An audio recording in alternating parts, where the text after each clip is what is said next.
salut à tous, j'espère que vous allez bien et bienvenue sur ma chaîne YouTube. Aujourd'hui on se retrouve pour une nouvelle vidéo et nous sommes au 104 Paris qui est comme une sorte de lieu culturel à Paris. Vous savez que vous pouvez retrouver des expositions, de la danse, d'autres activités. Et nous sommes là car nous allons rencontrer aujourd'hui une personne qui va nous partager sa magnifique collection de t-shirts et je voulais donc faire une vidéo pour vous la partager à vous aussi. Alors si t'aimes les t-shirts vintage, mets un like à cette vidéo et abonne-toi car sur cette chaîne on parle énormément de t-shirts vintage. Moi c'est Guilhem, 25 ans, collectionneur de vintage depuis 3 ans. Depuis exactement la sortie du confinement, enfin depuis le confinement. Ça a commencé avec tout l'engouement autour des cartes Pokémon, tout ça, le fait que les gens aillent chercher dans leur grenier toutes leurs pépites, tous les souvenirs d'enfance, etc. Et c'est comme ça que moi est venu cet attrait pour le t-shirt vintage. Et voilà, au fur et à mesure de chercher sur internet, découvrir les différents marchés, les différentes époques du t-shirt, les différentes significations, les différents courants, et bah je suis fait ma petite collection. Aujourd'hui j'ai une bonne expertise, je connais bien ce milieu, enfin bien tout ce qui se fait dans le t-shirt vintage. J'ai une petite expérience du marché puisque je vends aussi sur Vinted via ma boutique Guy Saint-Hilaire. Tout premier tee, Call of Duty Black Ops Zombie, juste magnifique. Les détails, c'est un truc de fou. Enfin les couleurs, les gros zombies comme ça, le truc bien gore, c'est juste un tee incroyable. Est-ce qu'on peut parler de tee vintage? Je sais pas, parce que c'est 2011.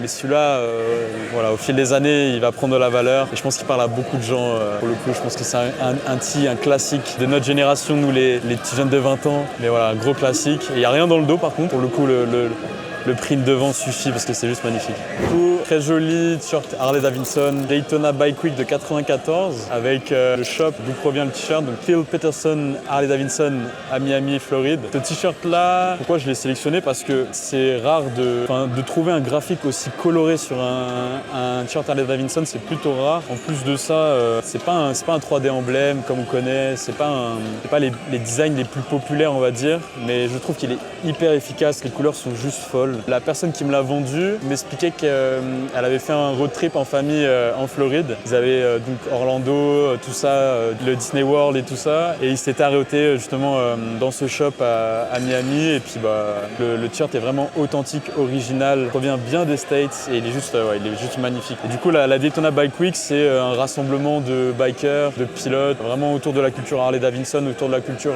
plutôt vraiment moto, voiture et tout ça. Il y a des courses qui sont organisées sur la plage de Daytona, qui est une longue plage avec une piste. C'est vraiment mythique, hein. En tout cas c'est un rassemblement qui existe depuis plus de 100 ans, qui rassemble depuis plus de 100 ans et c'est juste un t-shirt que j'adore. Enfin, ce qui me passionne sur le t-shirt vintage, sur l'objet que c'est tout ce que ça peut raconter, rien que par le design, mais aussi par la façon dont le vêtement a vieilli, a traversé les époques. Le fade, les coutures, les déchirures, tout ça raconte une histoire. En plus de ça, c'est aussi comme une sorte de... Moi j'aime bien parler de Madeleine de Proust. En gros c'est comme un petit... Voilà, quelque chose qui te ramène en enfance, qui te fait remonter des souvenirs. Tout le monde a des souvenirs à travers un t-shirt. Les gens qui me vendent leur t-shirt m'en parlent.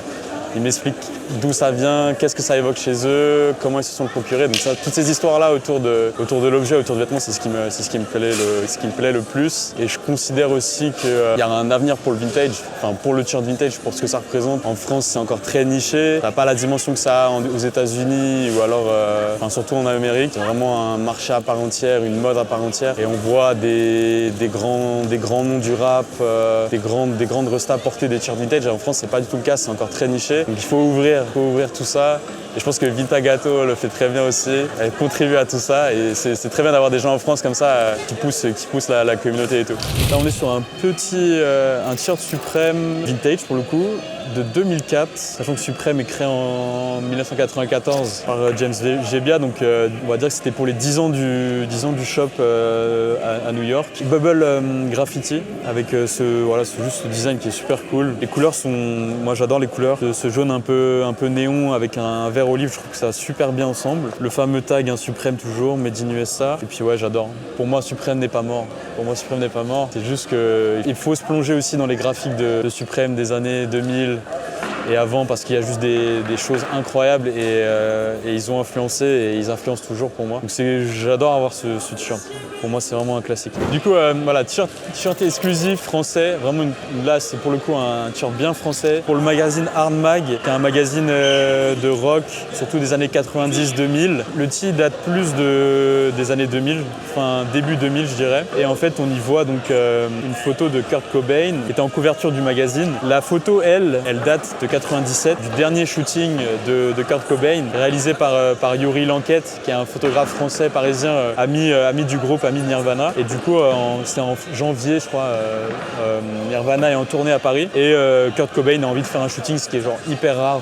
Et d'habitude, le mec est hyper réservé, il n'a pas envie de se faire chier à faire des photos quoi que ce soit. Et là il contacte Yuri Lankett, ils font une séance photo à l'improviste. De cette séance photo est issu plusieurs clichés. On le voit voilà, souffler sur un revolver et la scéno elle est beaucoup autour de ça. Kurt Cobain joue avec son revolver, il est plutôt expressif, plutôt joyeux. Et ce qui est assez fort c'est que ce shooting photo c'est le dernier shooting photo de Kurt Cobain avant sa mort quelques semaines après. Sa mort dans des circonstances assez glauques pour le coup. Mais je l'aime beaucoup ce t-shirt parce que c'est vraiment là pour le coup une pièce 100% française dans le sens où c'est pas du vintage issu des États-Unis ou quoi que ce soit.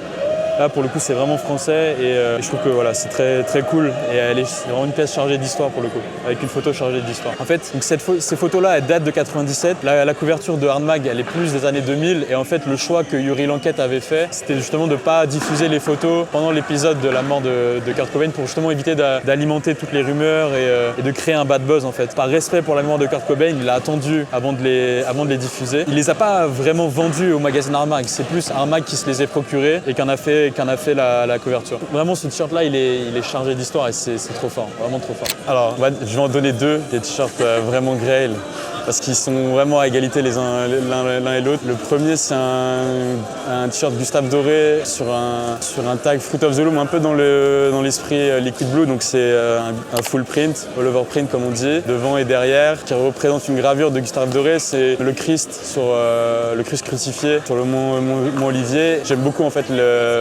l'art de Gustave Doré, le côté gravure avec beaucoup de détails très détaillés et je trouve que sur un t-shirt ça rend vraiment super bien. En plus généralement c'est des t-shirts qui vieillissent avec un fade qui est super beau, qui est juste magnifique. Et le deuxième ça serait un tee Jim Carrey, Fire Marshal Bill dans le show In Living Colors. C'est un personnage de Jim Carrey dans le show In Living Colors. Peu importe le t-shirt mais juste avoir la représentation de Fire Marshal Bill ça me ferait trop kiffer parce que c'est un personnage qui est juste trop marrant et Jim Carrey il est incroyable dans Fire Marshal Bill, donc ce serait ça aussi. Là on est sur un Star Wars, un de mes préférés, mais vraiment je pense que ouais, top 3 direct de ma collection, avec l'empereur Palpatine et Dark Vador qui fait la révérence devant l'empereur. Juste les couleurs c'est magnifique, les détails sont ouf et ça c'est vraiment propre au t-shirt Star Wars et au t-shirt Changes, comme vous avez le tag Changes. On retrouve beaucoup de t-shirts Star Wars sur des blank changes et ils ont vraiment la particularité d'avoir un grammage sur le print qui est vraiment épais, des détails qui sont vraiment très réalistes et vraiment très qualitatifs. Dans le dos on a la phrase What die biding my master, très cool aussi, vraiment un classique. Vous avez le petit copyright Lucasfilm ici. Je crois que c'est 94. C'est vraiment le classique, hein. Changes, ils en ont fait beaucoup des t-shirts Star Wars et ils sont tous magnifiques. Et donc ce t-shirt là, il est aussi, ça contraste aussi avec les autres t-shirts Star Wars. Donc je vais vous montrer juste après pour le coup. Les Liquid Blue, on avait beaucoup de t-shirts Star Wars Liquid Blue. Changes et Liquid Blue, c'est vraiment les blanks les plus répandus sur les prints Star Wars. Mais celui-là est magnifique, vraiment magnifique. Les détails, la couleur, le grammage, tout ça c'est magnifique. Là pour le coup on est vraiment sur vraiment une pièce de collection pour le coup. J'en ai vraiment pas vu beaucoup et ceux que j'ai vus ils étaient estimés autour des 1000 € pour le coup, autour des $1000 sur le marché américain. Savoir que je l'ai eu pour 10 €, 10 € sur le bon coin. Quand je l'ai reçu j'étais comme un ouf, mais vraiment comme un ouf. Parce qu'il est magnifique en fait. Comme je vous disais, donc second t-shirt Star Wars, complètement différent pour le coup. Sur un tag Liquid Blue, donc la marque Liquid Blue, pardon, elle a la caractéristique de faire des designs tie and dye avec voyez, des techniques tie and dye sur leur t-shirt. Des petits designs Star Wars très cool aussi. Là avec Maître Yoda qui est posé dans sa petite cabane. Ouais, magnifique. en termes de couleurs, en termes de coordination, vraiment très beau. Notre classique pour des t-shirts Star Wars, c'est les tags Liquid Blue. Le tag est très joli, il n'a pas beaucoup bougé au fil du temps, mais là c'est vraiment 90 ERA. Je ne sais pas si on a un tag, si on a un copyright, on en a un ici, 97. Toujours Lucasfilm, hein. Les Star Wars, c'est beaucoup des copyright Lucasfilm, parce que George Lucas il s'en est mis plein les poches, mais très joli, ouais. Celui-ci n'est pas single, mais ouais, très beau. Plus Summer Vibe, ouais, magnifique, vraiment très beau. Le tie and dye, les détails, c'est ouf, hein. Une pièce comme ça autour des 200 €. Ouais, un t-shirt que je regrette d'avoir vendu, c'est un t-shirt Fucked, qui est une marque de skateboarding, enfin de vêtements de skate des années 90. C'est un t-shirt avec Keith Richards, mais en gros, Keith Richards, il est considéré comme immortel. Enfin, je sais plus comment la phrase en anglais qui le caractérise, mais il est considéré comme un artiste immortel dans le sens où il a fait je sais pas combien d'overdoses, des accidents de voiture, des arrêts cardiaques. Le mec il fume, il boit, c'est un taré, c'est une vraie rockstar pour le coup. Et il est toujours en vie, et là il a plus de 80 balais et il est toujours en vie. Et du coup c'est un t-shirt gris avec le design en bleu, la tête de Keith Richards en bleu. T'as une photo qui circule où tu le vois porter ce t-shirt là exactement identique et tout ça. Et en fait je l'ai gardé longtemps et tout. En plus je l'avais chopé sur Paris, un daron de 40 ans, un mec super cool, qui m'avait bien parlé du t-shirt et tout. Enfin c'était super, je l'aimais vraiment bien ce t-shirt et je l'ai vendu.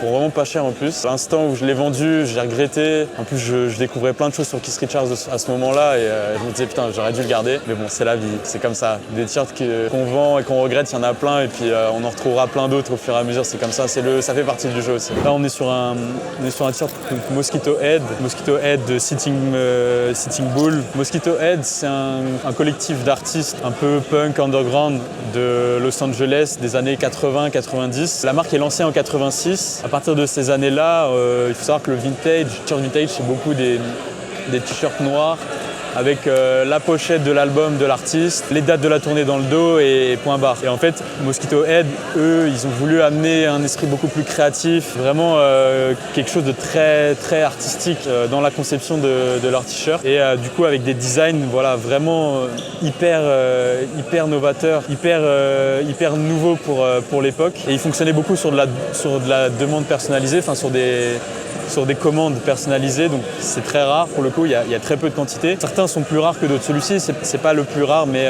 on est quand même sur une pièce de collection. Et dans la conception, donc en fait, il partait d'un blank Hanes Heavyweight, vraiment.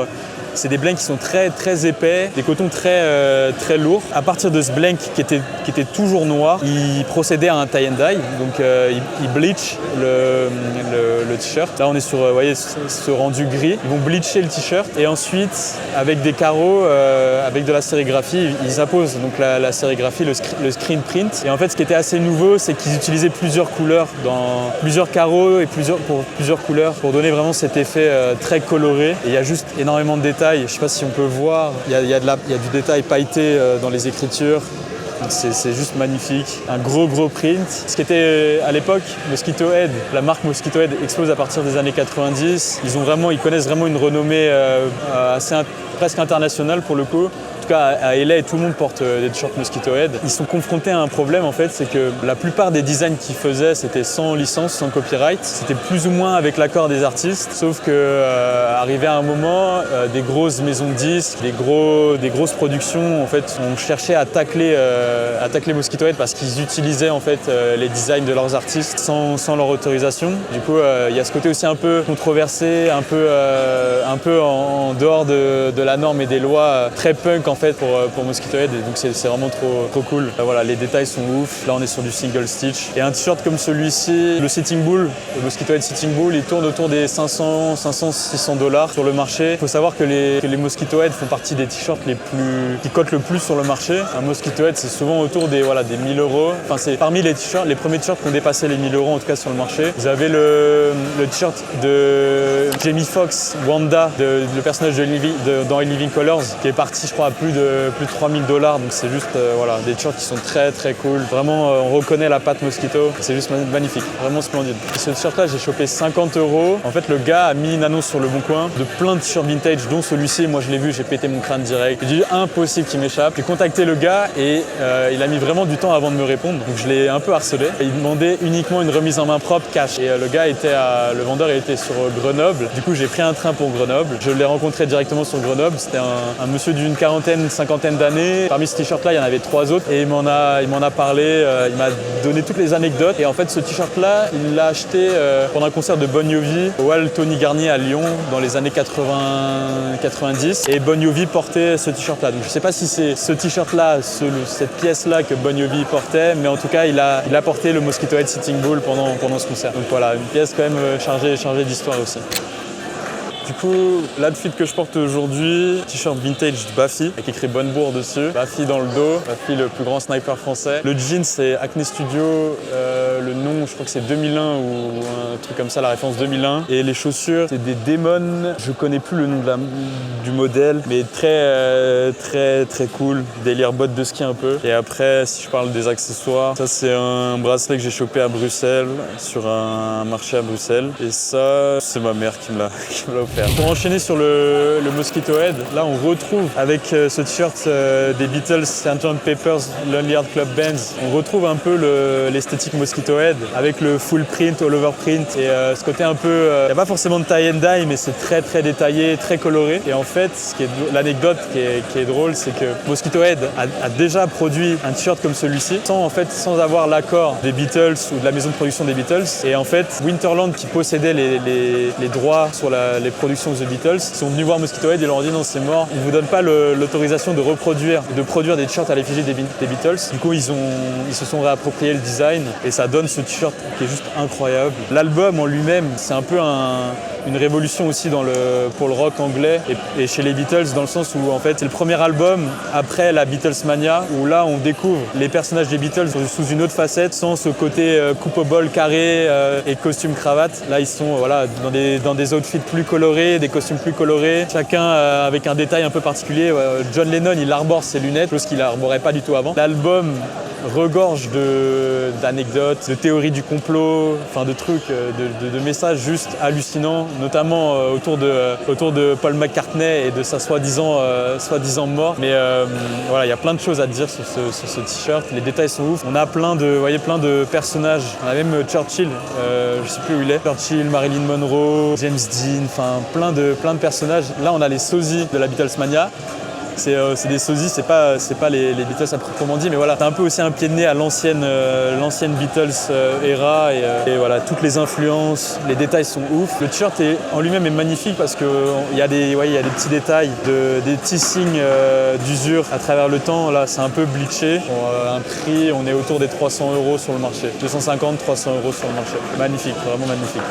T-shirt Iron Maiden, t-shirt que je porte beaucoup, The X Factor de 95. Je pense que celui-ci, il en a vu des pogos pour le coup. Il a traversé les âges. Le fade est juste dingue parce qu'à la base, le t-shirt est noir. Ça, c'est évident. Avec le lavage, le fait d'être porté, le soleil, il est devenu complètement gris et je trouve que la teinte est juste magnifique. Sur le graphique, on a le fameux Eddie qui est sur une sorte d'appareil de torture un peu qui est très cool avec ce Iron Maiden qui est magnifique. Et dans le dos, on retrouve les dates de la tournée européenne de 95 avec l'appareil le sorte de chaise électrique un peu appareil de torture. Ça c'est bien le symbole de t-shirt vintage et du fait d'un vêtement qui traverse les âges, traverse les époques et qui garde les signes de cette traversée sur lui. La couleur est passée, on voit aussi le stitching commence un peu à se détériorer, le col est bien détendu, mais enfin je le trouve juste magnifique. Il en dit beaucoup, il est vraiment magnifique.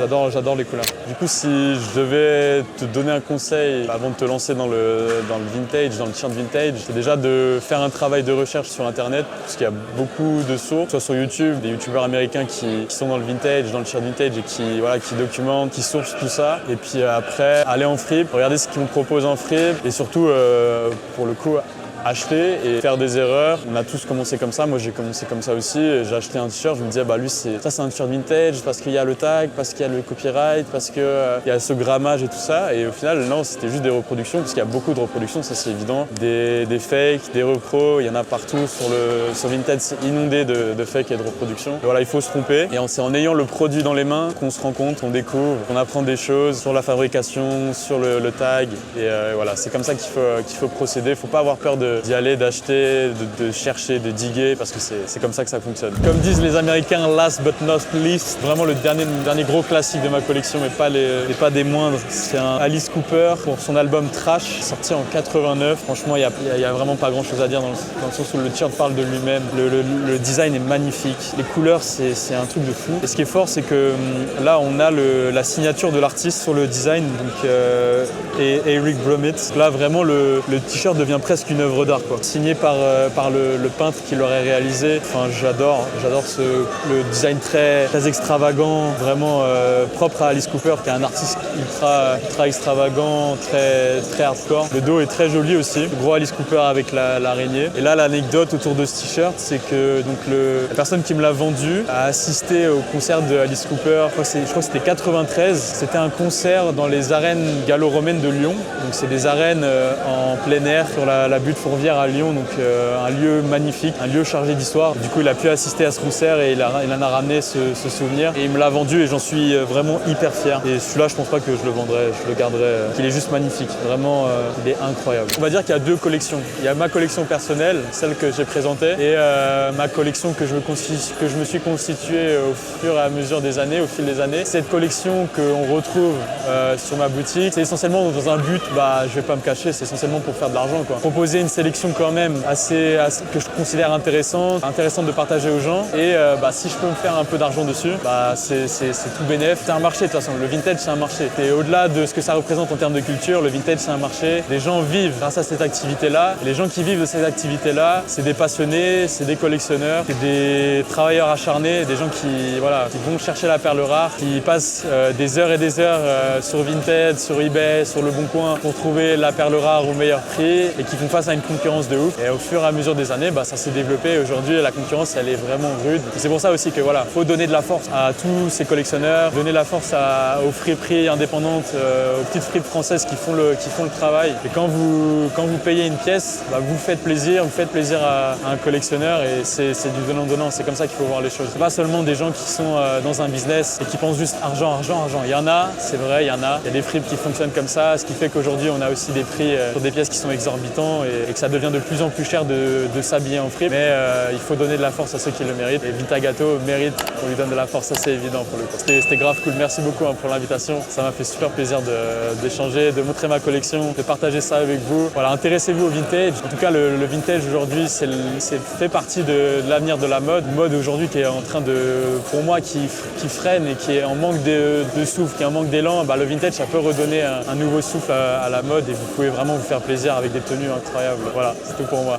Merci en tout cas. Et voilà, on arrive à la fin de la vidéo. J'espère que vous en avez profité. Et nous, on a aussi profité pour acheter quelques t-shirts donc à Guillaume. J'ai acheté ce magnifique t-shirt Betty Boop qui est double face. Hop, comme vous savez, je suis fan de Betty Boop et celui-là, il est vraiment incroyable. Vraiment, je pense qu'il a m'allait super bien. J'en ai pas des gris, je l'adore. Il me tardait de l'avoir du coup. Et on a aussi acheté ce t-shirt, c'est un American Thunder. On en a déjà un avec des éclairs violets. Mais celui-là est vraiment aussi incroyable avec ce magnifique imprimé à l'avant.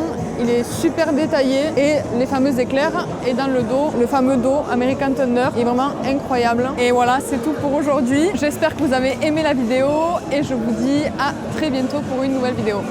Ciao.